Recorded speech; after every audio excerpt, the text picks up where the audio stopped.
আখেরি কথা আমার বড় দুঃখ পরিতাপ নিয়ে আজকে কথাটা বলতেছি আমি।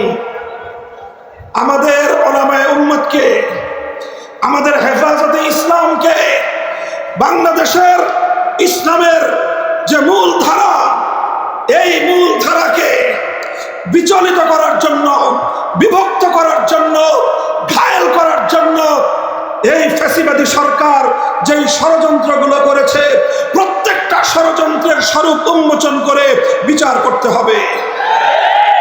এই সরকার আল্লামা আহমদ শফীকে হত্যা করেছে। কেন করেছে? আল্লামা আহমদ শফী রহমতুল্লাহ আলাইহিকে সুকৌশলে হত্যা করে আল্লামা জুনায়েদ বাবু নগরী সহ তার অনুসারীদেরকে ঘায়েল করার জন্য ফাঁদ পেতেছে। কাজেই প্রথম আল্লামা আহমদ শফীর হত্যাকাণ্ডের সঠিক তদন্ত হতে হবে। যারা আল্লামা আহমদ শফীর পক্ষ হয়ে আল্লামা জুনায়েদ বাবু নগরী সহ আমাদের বিরুদ্ধে এই অপবিত্র কর্মকাণ্ডের সম্পৃক্ততা করার চেষ্টা করেছিল, তাদেরকে রিমান্ডে নিয়ে জিজ্ঞাসাবাদ করতে হবে সরকার কেন তাদেরকে দিয়ে এই কাজ করিয়েছিল। প্রথম কথা, আল্লামা আহমদ শফীকে শেখ হাসিনার নির্দেশে তার গোয়েন্দা সংস্থার লোকেরা সুকৌশলে হত্যা করেছে। তদন্তপূর্বক এই তথ্যের প্রমাণ জাতির সামনে হাজির করতে হবে। দুই নম্বর, দ্বিতীয়, আল্লামা আহমদ শফীর ইন্তেকালের পর শেখ হাসিনা এবং তার গোপন পরামর্শদাতারা -3 ফর্মুলার উপর চলেছিল। কয় -3 করতে চেয়েছিল। প্রথম মাইনাসের তালিকায় ছিলেন নূর হোসেন কাসেমি রহিমাহুল্লাহ, দ্বিতীয় মাইনাসের তালিকায় ছিলেন আল্লামা জুনায়েদ বাবু নগরী রহিমাহুল্লাহ, আর তৃতীয় মাইনাসের তালিকায় ছিলাম আমি অধম মামুনুল হক। তারা আল্লামা নূর হোসেন কাসেমিকে ষড়যন্ত্রমূলক ভাবে হাসপাতালে গিয়ে গোয়েন্দা সংস্থার লোকেরা হাসপাতালকে ব্ল্যাকমেইল করে, কবজা করে, নিয়ন্ত্রণ করে, কোন প্রাণঘাতী ঔষধ প্রয়োগ করে নূর হোসেন কাসেমিকে তারা হত্যা করেছে।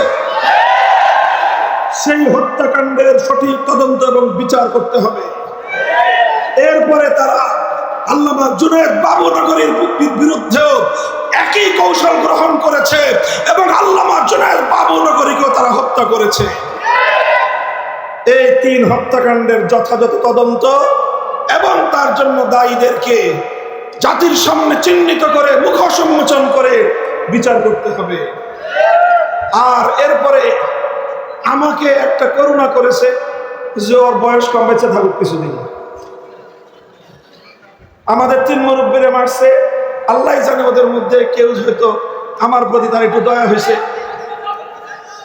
যে ও বেঁচে থাকুক, কিন্তু এমন ভাবে বেঁচে থাকুক যেন এদেশের মানুষের কাছেও মুখ দেখাতে না পারে। আমাকে জনগণ থেকে বিচ্ছিন্ন করার পায় তারা চালিয়েছিল। আমি পরিষ্কার ভাষায় বলি, 2021 সালের 3রা এপ্রিলের পর আমার বিরুদ্ধে যারা যারা কথা বলেছে, যেই রূপেই বলে থাকুক, যেই আকৃতিতেই বলে থাকুক, তারা সব উপরোক্ত 3 হত্যাকাণ্ড সহ আমার বিরুদ্ধে ষড়যন্ত্রের সঙ্গে জড়িত ছিল। ব্যাপারটাকে কেউ আমার ব্যক্তিগত বিষয় হিসেবে বিবেচনা করবেন না। আমি ছিলাম 3 জনের একজন, আহাদুস সালাসা। আমি ছিলাম 3 জনের একজন। আমার 2 পূর্বসূরীকে হত্যা করেছে। আমার আল্লামা আহমদ শফীকে তারা হত্যা করে আমি যেন এদেশের ধর্মপ্রাণ মুসলমানদেরকে নিয়ে এই ষড়যন্ত্রের বিরুদ্ধে রুখে দাঁড়াতে না পারি, এজন্য আমার বিরুদ্ধে এমন ষড়যন্ত্রের বীজ তারা বুনেছিল, এমন ষড়যন্ত্রের চাল তারা বিছিয়েছিল যেন ভবিষ্যতে আর কোনোদিন কেউ মামুনুল হক হওয়ার স্বপ্ন না দেখে। মুহতারাম হাজিরিন, আমার কথা আর বেশি কিছু নয়। এই 4টা ঘটনা একই সূত্রে গাঁথা। আলেম সমাজকে বলবো, সরল হওয়া ভালো, এত সরল হওয়া ভালো না। আলেমদেরকে বলবো, সরল হওয়া ভালো, এত সরল হওয়া ভালো না। যারা সেদিন আল্লামা আহমদ শফীকে হত্যা করে তার হত্যাকাণ্ড হত্যাকাণ্ডের দায় তার জীবনের প্রধান সহকর্মী আল্লামা জুনায়েদ বাবুনগরী সহ উলামায়ে ইসলামের উপর, হেফাজতে ইসলামের নেতৃবৃন্দের উপর চাপিয়ে দেওয়ার চেষ্টা করেছিল। তারা বাংলাদেশ থেকে ইসলামের শেকড় সহ উপড়ে ফেলবার পায়তারা করেছিল। কাজেই এগুলো সুন্দরভাবে, এগুলো যথাযথ তদন্ত, এর স্বরূপ উন্মোচন এবং এর সঠিক বিচার এই জাতি প্রত্যাশা করে। কথা বলেন ঠিক না বেঠিক? ইনশাআল্লাহ আমরা ঐক্যবদ্ধ আছি।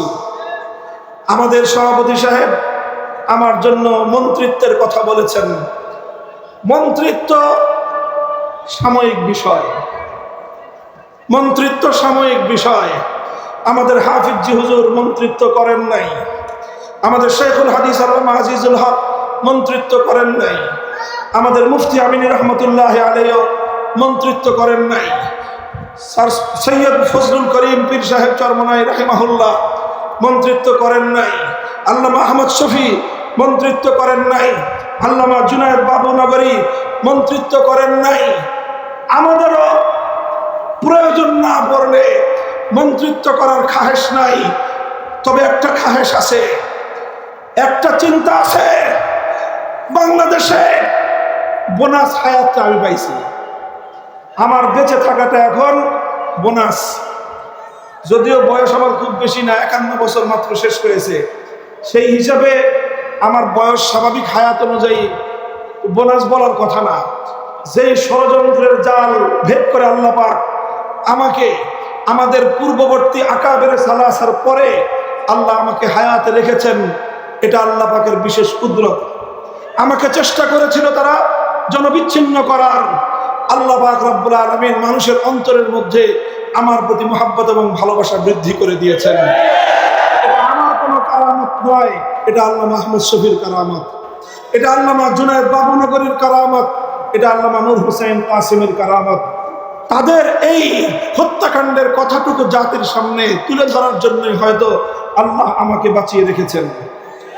পরিষ্কার বলতে চাই, পরিষ্কার বলতে চাই, জালিম ফ্যাসিবাদী স্বৈরাচারী হাসিনার আমলেও হকের মূল কথার ক্ষেত্রে আপোষ করার চিন্তা করি নাই। ভালো ভালো বুঝেছিলাম মরা বাপের মূর্তি বানায়েন না, ভালো হবে না। মানুষটা মারা গেছে এবং তাকে আমরা মুসলমানই মনে করি, কাজেই তার মূর্তি বানায় আল্লাহর সামনে তাকে লজ্জিত করেন না, জনগণের সামনে তাকে অপমান করার ব্যবস্থা করেন না। কথাটা ভালো লাগলো না আমাদের।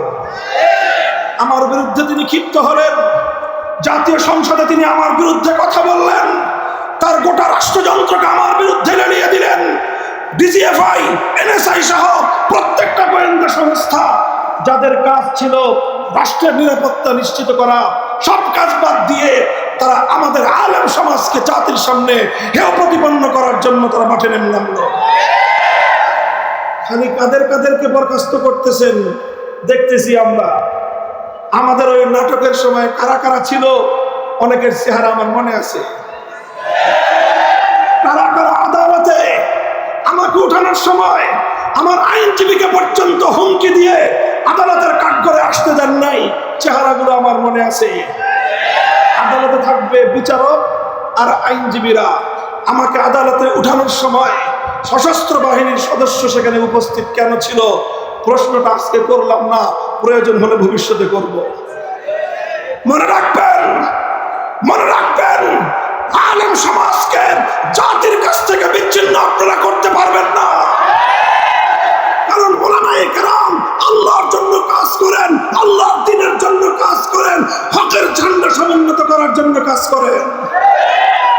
জীবনের পরোয়া করার সময় নাই। বলে দেই, আবারও বলছি, হিন্দু ধর্মাবলম্বীরা তারা তাদের মন্দিরে মূর্তি কয়টা বানাবে সেটা নিয়ে আমাদের মাথা ব্যথা নাই। হ্যাঁ, একটা আফসোস আছে যে তারা সঠিক ধর্ম পেল না, ইসলাম ধর্ম গ্রহণ না করে জাহান্নামের পথে তারা চলতেছে, মনে ব্যথা আছে। কিন্তু তাদের মূর্তি নিয়ে আমাদের মাথা ব্যথা নাই। কিন্তু মুসলমানদের কোন জাতীয় স্থাপনায় রাষ্ট্রীয় সম্পদ ব্যয় করে মূর্তি বানাবেন, আমরা মুখে আঙ্গুল দিয়ে চুষবো। ফ্যাসিস্ট হাসিনার আমলেও হয় নাই, ভবিষ্যতেও হবে না। বাংলাদেশে নতুন করে আর কোনদিন ভাস্কর্যের নামে মূর্তি সংস্কৃতি বাস্তবায়ন করতে দেব না। প্রস্তুত থাকবেন তো ইনশাআল্লাহ? আমাদের কাজ হলো ইসলাম ধর্মের পাহারাদারি করা। হাফিজ হুজুর বলতেন যে তোমরা রাষ্ট্র চালাইতেছো, চালাও, ওটা নিয়ে কারাকারি করার খুব আগ্রহ আমাদের নাই। আমাদের জায়গাগুলোকে কাজ করার জন্য নির্বিঘ্ন পরিবেশ তোমরা রাখবা।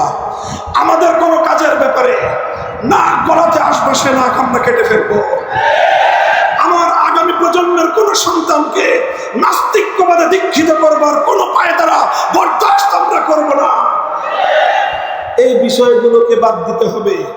আগামী প্রজন্ম যেন ইসলামের নবী মুহাম্মদ আরবি সাল্লাল্লাহু আলাইহি ওয়াসাল্লামের সিরাত এবং তার জীবন সম্পর্কে যেন জানতে পারে। এই ধরনের শিক্ষা কারিকুলাম এবং শিক্ষা সিলেবাস জাতীয় শিক্ষা ব্যবস্থায় অন্তর্ভুক্ত করতে হবে। এগুলো যদি করেন, ইসলাম ধর্মটা যদি নির্বিঘ্ন নিরাপদ থাকে, আমরা যারা আল্লাহর জমিনে আল্লাহর দ্বীনকে গালেব করে আন্দোলন করি, সংগ্রাম করি, রাজনীতি করি, আমাদের রাজনীতি নিয়ে যদি কারো অ্যালার্জি চুলকানি না থাকে, তার ব্যাপারেও আমরা জিরো টলারেন্স নীতিতে যাব না। কিন্তু যে আমার জমিনে ইসলামের নামে আল্লাহর জমিনে আল্লাহর দ্বীনকে বিজয়ী করবার রাজনীতির উপর আঙ্গুল তুলতে চাবে, সে আঙ্গুল আমরা ভেঙে ফেলবো। কথা পরিষ্কার? এটাই সিরাতুন নবী, এটাই সিরাতুন নবী। আমরা নরমের নরম থাকতে চাই, নম্রভাবে দ্বীনের দাওয়াত দিতে চাই। যদি কেউ আমাদেরকে বাধা দিতে আসে, তখন বাধার পাল্টা জবাব দিতে জানি। আল্লাহ পাক আমাদেরকে বুঝবার তৌফিক দান করেন। সিরাতুন নবীর সোনালী আদর্শ মোতাবেক আল্লাহ সমাজ গঠন করার তৌফিক আমাদেরকে দান করেন। জাতীয় সিরাত কমিটির ঐতিহাসিক আজিমুস শান এই ইজলাসকে আল্লাহ কবুল করুন। উলামায়ে ইসলাম এবং উলামায়ে হকের মধ্যে ঐক্যের যে অভূতপূর্ব একটি সম্ভাবনা তৈরি হয়েছে, আজও তার প্রদর্শনী হয়েছে। ইনশাআল্লাহ আমরা আল্লাহ পাক আমাদের যাদেরকে আপনাদের অনুসরণীয় বানানোর ভার তৌফিক দিয়েছেন, ইনশাআল্লাহ আগামী দিনে আরো অতীতের চেয়ে ঐক্যবদ্ধ হয়ে আল্লাহর দ্বীনের পথে আমরা অটল এবং অবিচল ঐক্যবদ্ধভাবে সামনের পথ চলবো।